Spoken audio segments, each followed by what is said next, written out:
بسم اللہ الرحمن الرحیم، السلام علیکم۔ میں ہوں محمد فہیم۔ چند روز قبل آرمی چیف نے مختلف جو تاجر رہنما ہیں ان کے ساتھ ملاقات کی اور وہاں سے کچھ خبریں باہر نکلیں۔ خود تو کوئی بھی فوج کا ادارہ ISPR یا کسی اور بندے نے میڈیا سے بات نہیں کی، لیکن تاجروں نے نکل کے بات کی میڈیا کے ساتھ، اور ظاہری بات ہے انہیں بتایا گیا تھا کہ بات کرنی ہے، تبھی بات ہوئی، امیج بلڈنگ ہوئی۔ اور وہ یہ تھی کہ مختلف باتیں سامنے آئیں۔ دو باتیں ان میں سے کافی کنٹروورشل تھی، ایک پرویز خٹک صاحب کے حوالے سے، ایک محمود خان صاحب کے حوالے سے، اور عمران اسماعیل صاحب، اسد کیسر صاحب کے بارے میں کہ یہ کیا تھے اور کیا ہو گئے۔ دوسری بات جو کہ بعد میں سامنے آئی کہ کوئی بھی سیاسی جماعت ملک کے ساتھ مخلص نہیں ہے، یہ ایک بہت بڑی سٹیٹمنٹ تھی، اور یہ تو اکراس دا بورڈ تمام پولیٹیکل پارٹیز کے اوپر ایک عدم اعتماد تھا جو کہ سامنے آیا۔ اس پر بہت زیادہ رد عمل بھی سامنے آیا، لیکن کافی جماعتیں خاموش کر گئیں۔ اب تمام جماعتوں کا خاموش ہو جانا یہ دو باتوں کو واضح کرتا ہے۔ ایک تو یہ کہ یہ تمام جماعتیں خود کرپشن میں ملوث ہیں، اور ان کی بات بالکل ٹھیک تھی، آرمی چیف نے بالکل ٹھیک کہا کہ یہ لوگ مخلص نہیں ہیں، یہ لوگ صرف پاکستان کا پیسہ کھانے کے لیے بیٹھے ہیں۔ تو سب لوگ خاموش ہو گئے کہ بس ٹھیک ہی کہہ رہا ہے، اب کہہ تو رہا ہے۔ یا دوسری بات یہ ہے کہ چاہے وہ ٹھیک نہیں بھی کہہ رہا، لیکن آپ ان کو ناراض کرنے کا ایک چیلنج مول نہیں لے سکتے۔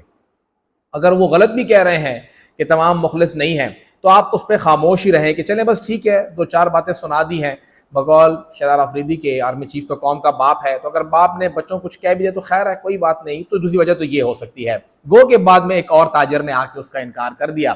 لیکن ایمن ولی خان صاحب، خیبر پختونخوا کی جو ایک جماعت ہے ANP، وہ فرنٹ فٹ پہ آئی ہے، اور ایمن ولی خان صاحب نے اس حوالے سے کافی سخت موقف اپنایا ہے، اور مطالبہ کر دیا تھا انہوں نے کہ 3 روز کے اندر ISPR آفیشلی اس بیان کی تردید کرے یا اس حوالے سے وضاحت پیش کرے۔ ہم 3 دن کا الٹیمیٹم دیتے ہیں، فوری طور پہ وضاحت ہو، ورنہ ہم پھر بتائیں گے کہ پاکستان میں کون کتنا مخلص ہے اور کتنا نہیں ہے۔ تو وہ پھر ہم جناب پاکستان کی تاریخ کا پہلا پاکستانی آرمی چیف ایوب خان سے شروع کر کے باجوہ تک پھر بتائیں گے کہ پاکستان کے ساتھ ان کا کتنا پیار ہے۔ ایمن ولی خان صاحب نے جو یہ ایک سخت موقف اپنایا اور 3 دن کا ٹائم دیا، وہ 3 دن مکمل ہو گئے ہیں، اور اب دیکھنا یہ ہے کہ آج اس کا چوتھا دن ہے، آج وہ کیا کرتے ہیں۔ آیا اس حوالے سے کوئی ان کا اگلا لائے عمل سامنے آتا ہے، یا وہ بھی خاموش ہو گئے؟ کم سے کم انہوں نے ایک آواز تو بلند کی، ایک واضح طور پہ موقف اپنایا کہ آپ بتائیے کہ مخلص کیا ہوتا ہے۔ گو کہ ANP کے اوپر ہمیشہ سے یہ الزام لگا ہے، ماضی میں بہت الزام لگا کہ جی یہ پختونستان کے حوالے سے کام کرتے ہیں، پاکستان کو نہیں مانتے ہیں، پاکستان توڑنے کی سازش کرتے رہے ہیں، جو کہ کبھی ثابت نہیں ہو سکا ہے۔ لیکن وہاں پر بھی ANP محفوظ رہی، اور ایک مرتبہ پھر صرف ANP نے یہ سٹانس لیا۔ PTI کیونکہ وہ پہلے سے ہی زیر عتاب ہے، ان کی اگر بات ہوئی بھی تو نکار خانے میں طوطی کی آواز کون سنے گا۔ انہوں نے اپنے بہاف پہ، کیونکہ ان کا چیئرمین تو جیل کے اندر ہے،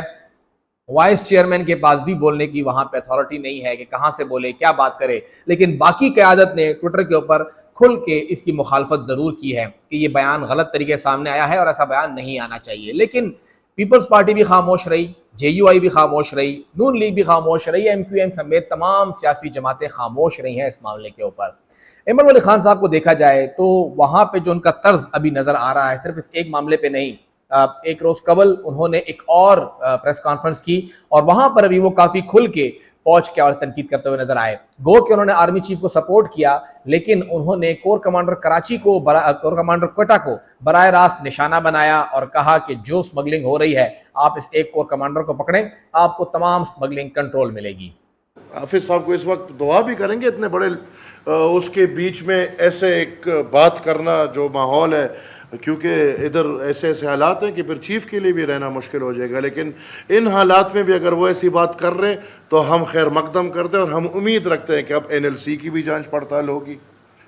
اب بارڈر پہ جتنے بھی لوگ ہیں ان سب کی جانچ پڑتال ہوگی، اور ہمیں پتہ ہے، آپ کو پتہ ہے کہ بارڈر پہ کسٹم نہیں ہے، ایکسائز اینڈ ٹیکسیشن نہیں ہے، بارڈر پہ جو لوگ ہیں ان کی جانچ پڑتال کر لیں، انشاءاللہ اسمگلنگ ختم ہوگی۔ آپ نے چیف صاحب بڑے بنیادی جگہ پہ گئے ہیں، آپ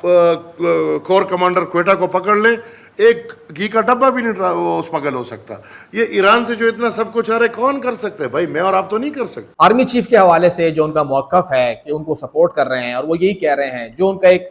موقف سامنے آیا بھی ہے ایمل ولی خان صاحب کا، وہ کافی واضح ہے، کافی کلیئر ہے. اب یہ دو باتیں بتا رہا ہے. ایک، یا تو وہ بہت ہی کانفیڈنٹ ہیں، ان کو پتا ہے کہ اگر فوج ان سے ناراض ہو بھی جاتی ہے بطور ادارہ، بطور شخصیت، تو وہ آرمی چیف کے حوالے سے اتنا سخت موقف نہیں اپنا رہے. لیکن جو ان کا بیان آرمی چیف کا پہلے آیا اس پہ ان کا سخت موقف تھا. دوسرے میں انہوں نے کہا کہ جی ہم ان کی تائید کرتے ہیں، جو اچھی بات کرتا ہے ہم ان کے ساتھ کھڑے ہیں، لیکن جو بات انہوں نے کرنے کی نہیں ہے وہ نہ کریں. تو اس موقف کا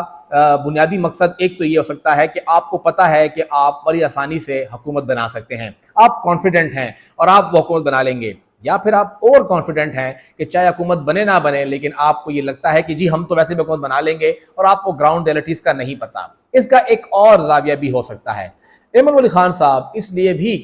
براہ راست فرنٹ فٹ پہ کھیل رہے ہیں کہ جو کچھ 2018 میں ہوا اس حوالے سے وہ اس خوف کا اظہار کر چکے ہیں کہ 2023 میں یا 24 میں بھی وہی سب کچھ ہوگا. تو اگر ایک مرتبہ پھر دھاندلی ہوتی ہے تو پہلے سے ہی جو اسٹیبلشمنٹ ہے اس کو بیک فٹ پہ کر دیا جائے. اگر آپ کو انہوں نے پہلے ہی سپیس نہیں دینا، آپ کو پتا ہے کہ مجھے آپ نے سپیس دینا ہی نہیں ہے، تو پھر میں کیوں آپ کے منتے ترلے کروں، میں کیوں آپ کے پیچھے پڑھوں، کیوں نہ میں آپ کے اوپر فرنٹ فٹ کے کھیلوں. اگر لگ گیا تو لگ گیا چھکا، نہیں تو کھیلنے تو ویسے بھی نہیں دینا ہے. تو اگر کھیلنے دینا ہی نہیں ہے تو کیوں نہ ہم لوگ فرنٹ فٹ پہ آ کے کھیلیں اور پھر وہاں پر یا تو اگلے کو پریشر میں لے آئیں گے، اور اگر وہ آپ کو سپورٹ نہیں بھی کرتے ہیں، ضروری نہیں کہ فرنٹ فٹ پہ اے این پی آ کے کھیلے تو اس کا یہ فائدہ ہو کہ جو اسٹیبلشمنٹ ہے وہ اے این پی کو سپورٹ کرنا شروع کر دے. لیکن کم سے کم اے این پی کو یہ فائدہ ضرور ہوگا کہ جہاں جہاں پہ اے این پی کو سکویز کرنے کا پلان ہے وہاں سے وہ کسی حد تک جو ہے وہ پیچھے ہو جائیں، قدم پیچھے کر لیں کہ چلے جی یہاں پہ ان کو سپیس دے دیتے ہیں کہ کہیں نہ کہیں وہ ہمارے اس پولیٹیکل پروسیس کا حصہ رہیں. تو یہ ایک اسٹریٹجی ہو سکتی ہے اے این پی کی اس حوالے سے کہ اگر ان کا جو سپیس آلریڈی ان کے پاس ہے، جو ان کا اپنا سپیس ہے زیادہ نہیں ہے، تو کم سے کم اس کو کم کرنے سے روکا جا سکے اور کوشش کی جا سکے. لیکن حیران کن طور پہ اس پورے عمل کے اندر صرف ایمل ولی خان ہے جو کھل کے بول رہے ہیں، باقی تمام جماعتیں بالکل خاموش ہیں، بالکل سدھ بدھ ہیں. یا تو وہ شاید اے این پی کے سٹانس کے حوالے سے اے این پی کو سپورٹ نہیں کرنا چاہ رہے، وہ یہ نہیں چاہتے کہ کہیں ہم لوگ کوئی ایسا بیان نہ دے دیں جس سے اے این پی کو سپورٹ مل جائے، یا شاید وہ جانتے ہیں کہ یہاں پہ اس ملک کے اندر جو سسٹم ہے وہ کہاں سے چل رہا ہے اور ان کے ساتھ پنگا لے کے خود کو پی ٹی آئی بنانا نہیں چاہتے. لیکن اگر دیکھا جائے تو اے این پی جتنا سخت سٹانس لیے ہوئے ہے تو کوئی دور ایسی بات نہیں ہوگی، کوئی نئی بات نہیں ہوگی اگر ہمیں کہیں مستقبل کے اندر پی ٹی آئی اور اے این پی آپس میں قریب آتے ہوئے نظر آئے.